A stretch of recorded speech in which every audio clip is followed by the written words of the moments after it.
Hello viewers, welcome to Newsweek South Asia, where we will provide you fresh insights into South Asia's geopolitical, strategic and security situation. Let's take a look at the headlines first. New coalition government in Pakistan to face huge challenges ahead.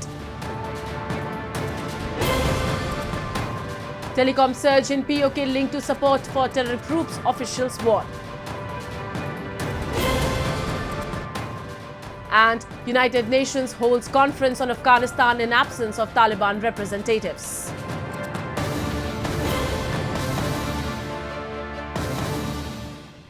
Let's begin the show. In the wake of Pakistan's intricate political landscape, characterized by a recent coalition agreement between the Pakistan People's Party and the Pakistan Muslim League-Nawaz, the nation grapples not only with political uncertainty but also with the looming specter of terrorism. Against a backdrop of economic turmoil, Pakistan faces escalating threats from groups like the Tehreek-e-Taliban Pakistan. Analysts express doubts as security threats escalate and economic stability remains elusive, marking a critical juncture in Pakistan's democratic journey. A report. The agreement between Bilawal Bhutto Zardari's Pakistan People's Party and the three-time Premier Nawaz Sharif's Pakistan Muslim League-Nawaz ended the deadlock that followed last week's parliamentary election, where no party won a clear majority and reached a formal agreement to form a coalition government. Both parties had won fewer seats than candidates loyal to jailed former Prime Minister Imran Khan. The newly declared coalition echoes the 2022 alliance that ousted the then Prime Minister Imran Khan's government and governed the country for 16 months before a caretaker administration took over to hold elections. The PML-N has nominated former Prime Minister Shehbaz Sharif, Nawaz Sharif's younger brother, to lead the new government once again. At the same time, PPP co-chairman is slated to become country's president once again. It remains unclear who will take up other major government posts. Pakistan Peoples Party और Muslim league Nawaz हुकूमत बनाने जा रहे हैं। उम्मीद है कि इंशाअल्लाह ताला जल्द से जल्द शहबाज शरीफ साहब एक बार फिर मुल्क का वज़ीर आज़म बनेगा और हम सब का पूरा पाकिस्तान का दुआ ये है कि यह हुकूमत कामयाब हो और जो हमारे अंदरूनी मसाइल हैं, बैरून मुल्क जो हमारे मसाइल हैं, हर पाकिस्तानी का जो इस वक्त मईशत में मुश्किलात हैं, कि इन तमाम मसाइल का हल निकालने में अल्लाह ताला हमारे साथ दे। The delay in forming a government had raised concern as Pakistan is grappling with an economic crisis amid slow growth and record inflation and needs a stable administration with the authority to take tough decisions. However, analysts believe that the upcoming government will lack the political capital and space to pursue its own agenda. Tahir Aslam Gora, a Pakistani-Canadian broadcaster, questions the coalition's sustainability, citing Pakistan's history of political instability and economic woes.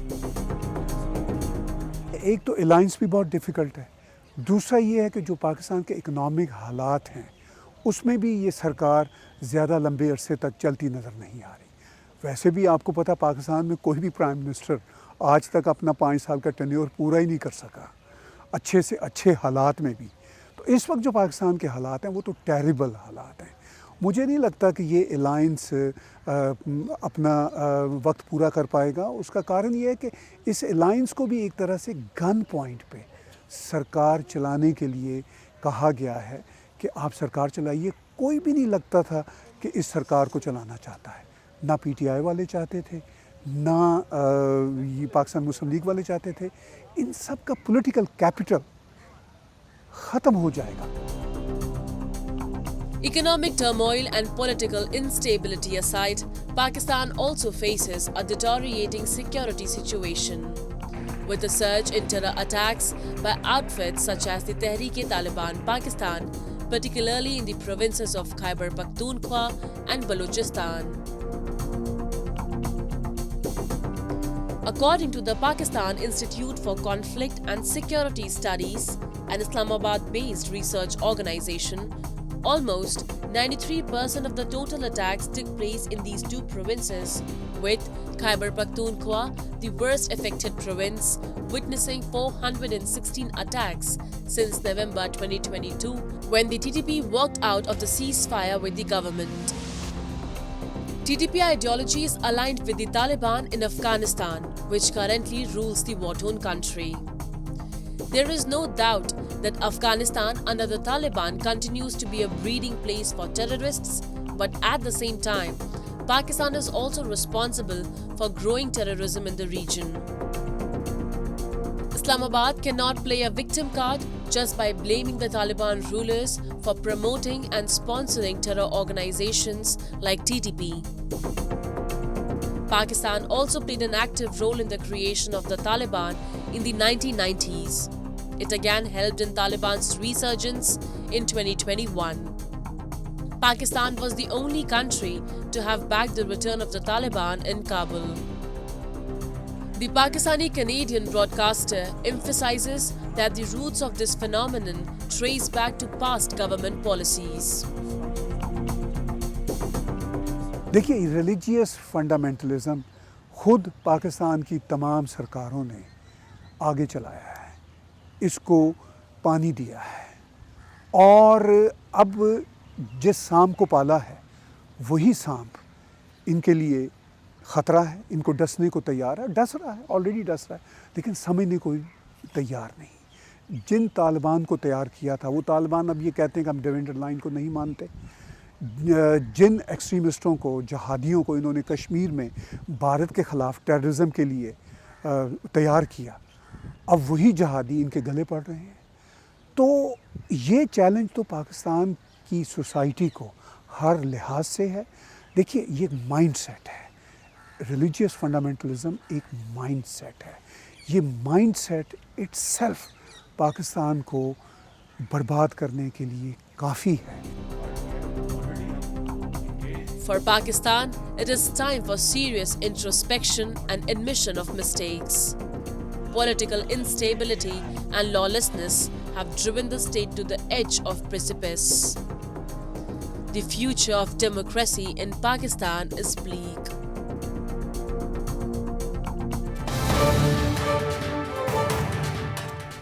In Qatar, a United Nations conference convened to tackle Afghanistan's urgent challenges.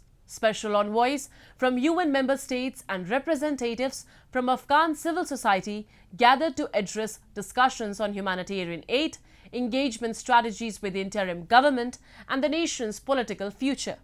However, despite invitations extended, Taliban officials' notable absence underscored defiance toward Western nations, donors, and Afghan women's groups, as they asserted themselves as the sole representatives of Afghanistan, rejecting calls for inclusive dialogue. A report. In Doha, Qatar, a two-day United Nations conference convened to address Afghanistan's pressing issues. Special envoys from UN member states and representatives from Afghan civil society gathered to discuss humanitarian aid, engagement with the interim government, and the nation's political future. The conference aimed at increasing international engagement with Afghanistan and developing a more coordinated response to the problems afflicting the war-torn nation. We want Afghanistan in peace, peace with itself and peace with its neighbors, able to assume the commitments and the international obligations of a sovereign state, and at the same time doing so in relation to the international community, the other countries, its neighbors, and in relation to the rights of its own population. Despite invitations, Taliban officials opted not to attend, sending a clear message of defiance to Western nations, donors and Afghan women's groups. The Taliban's Ministry of Foreign Affairs declared itself the sole representative of Afghanistan, dismissing the need for inclusive dialogue. In a statement, the Taliban's Ministry of Foreign Affairs said it should be the sole official representative of Afghanistan for talks with the international community, and only then could engage in frank discussions. Inclusion of others would hinder progress. UN Chief Antonio Guterres, addressing the media after the conference, said the de facto authorities did not accept an invitation to the meeting of international envoys to Afghanistan that he convened. Guterres also dismissed claims of UN failure, saying the conditions of the Taliban had placed were unacceptable. I received a letter with a set of conditions to be present in this meeting that were not acceptable. These conditions, first of all, denied us the right to talk to other representatives of the Afghan society and demanded a treatment that would, I would say, to a large extent be similar to recognitions. The Taliban took over Kabul in August 2021 after United States and NATO forces withdrew following 2 decades of war. Since its takeover of Afghanistan in 2021, the Taliban regime has cracked down violently on civil society, women's rights and dissent, as highlighted in a recent UNAMA report detailing over 50 decrees curtailing women's freedoms. According to the report, there has been an increase in police harassment in public spaces and further limited women's ability to leave their homes. 57% women in Afghanistan felt unsafe leaving the home without a mahram or male guardian. Risks to their security and their anxiety levels increased whenever a new decree was announced specifically targeting them. International donors have also pulled crucial funding used for development projects, compounding an ongoing economic crisis. Today, no country recognizes the Taliban group as Afghanistan's government, and the UN has said that recognition is almost impossible, while bans on female education and employment remain in place. There is, in the international community, a perception that inclusivity has not improved, that the situation of women and girls and human rights in general has in fact deteriorated in recent times, and that the problems of the fight against terrorism are not entirely solved. So, to a certain extent, we are in a kind of a situation of the chicken and the egg, which means with the Taliban thinking that the concerns of the international community are not their business, and wanting recognition and integration, and the international community thinking that there is no progress in relation to its main concerns, and so there is no progress also in the questions of recognition and integration. The biggest point of contention between the international community and the Taliban are the bans imposed on women and girls. Since it retook power, it has ordered women to cover up when leaving home, stopped girls and women from attending high school and university, and banned them from parks, gyms, and public baths. The Taliban insists the bans are a domestic matter and reject criticism as outside interference. As Afghanistan grapples with its future, the standoff between the Taliban's authoritarian rule and calls for human rights and equality continues, leaving the nation's path forward uncertain.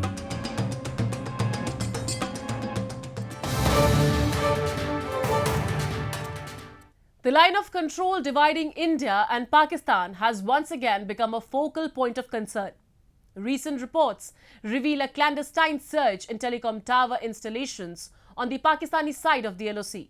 sparking fears of intensified terrorism in India's Jammu and Kashmir region, with reports suggesting encrypted communication aiding infiltration. Questions loom over the strategic implications and India's response. Let's delve into the matter in our next report. Pakistan has been long accused of supporting terrorism in India's Jammu and Kashmir region, with efforts to infiltrate terrorists across the line of control. Recent reports have highlighted a surge in the number of telecom towers along the LOC in Pakistan-occupied Kashmir, raising concerns about Pakistan's intentions.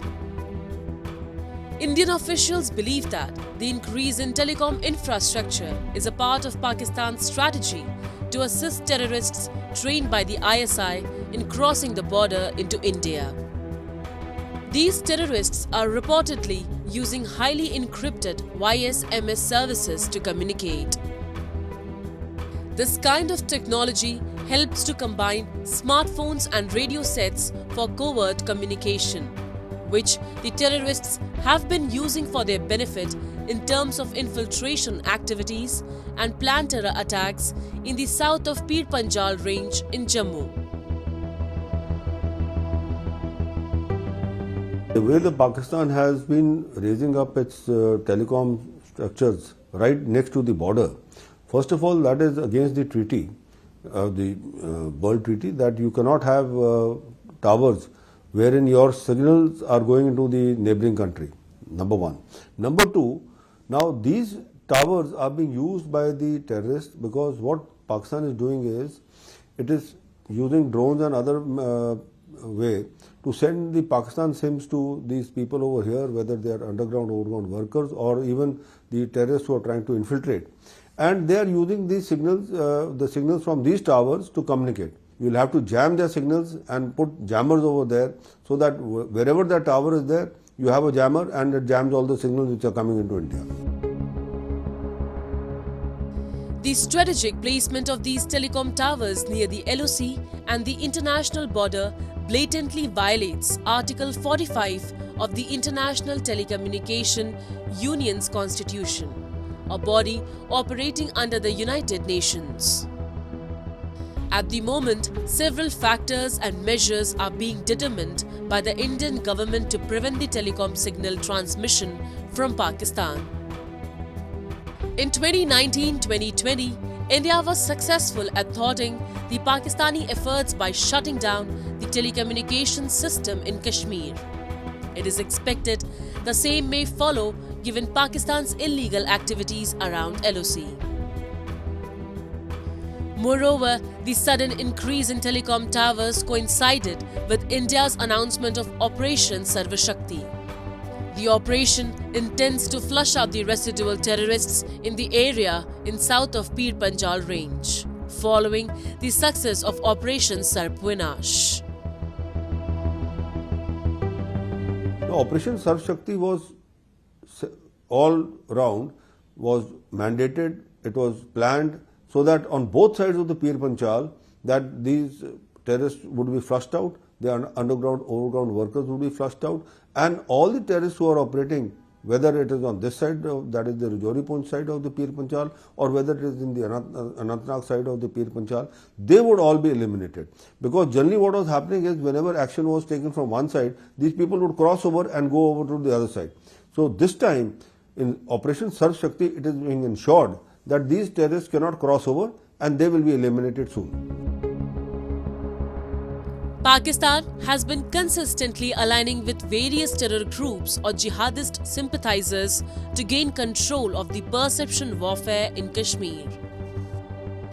Besides convincing the international states and actors, its approach is to convince the people of Kashmir into accepting its narrative on India.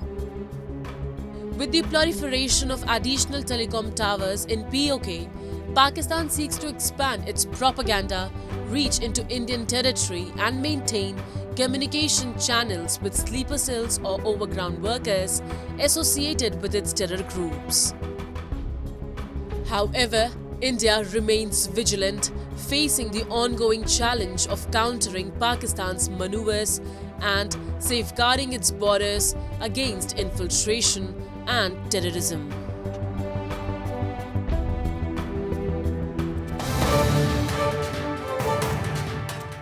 In the face of recurrent terrorist threats, India grapples with enduring struggle for peace while contending external factors fueling terrorism. Despite facing grave adversities, voices from within and beyond its borders echo a resolute call for unity and concerted action to combat terrorism and preserve stability in the region. Neighboring countries like Bangladesh have always stood with India in the fight against terrorism. Recently, SUM Abdus Samad, Secretary General of the Bangladeshi Islami Front, condemned terrorism and urged for regional peace. We have a report. India, a nation known for its diverse cultures and religions, has historically fostered an environment of peaceful coexistence among its people. Among the religious groups within its borders, Islam holds a significant and respected position. However, India has not been immune to the scourge of Islamist terrorism and extremism, which has plagued many countries worldwide. Over the past few decades, the nation has endured several devastating terror attacks that have claimed the lives of numerous innocent citizens. Incidents such as the Pulwama attack in 2019, the Pathankot attack in 2016, the Parliament attack in 2001, the Mumbai terror attacks in 2008 serve as painful reminders of the toll terrorism has taken on Indian society. India has been suffering due to safe haven to terrorists in its neighborhood.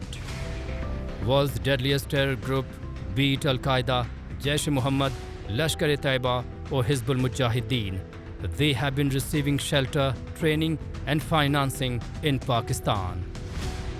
The presence of these outfits has created unrest in entire South Asia.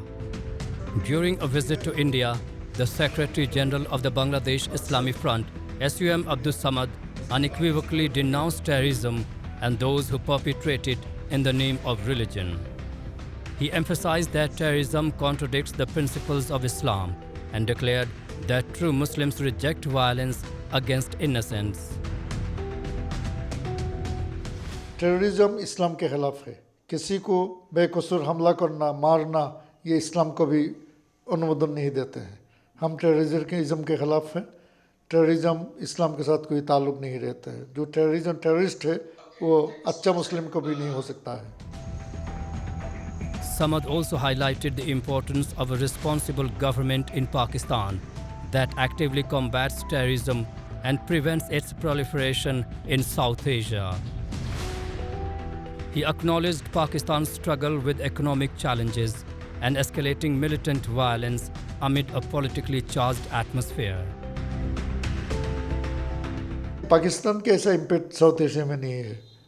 अच्छा सरकार होना चाहिए जैसे terrorism के develop नहीं हो सकता है। पाकिस्तान में भी ऐसा सरकार होना चाहिए जाते एशिया में टेररिज्म के डेवलप नहीं हो।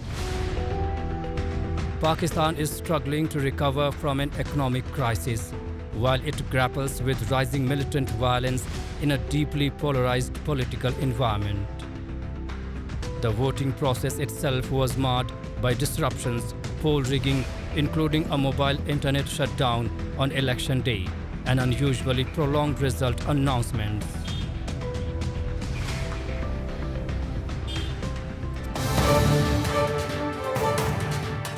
And with that, we come to the end of this edition of Newsweek South Asia. We'll be back next week with more news, views and analysis from the subcontinent. Meanwhile, do keep writing to us at nwsa@anin.com.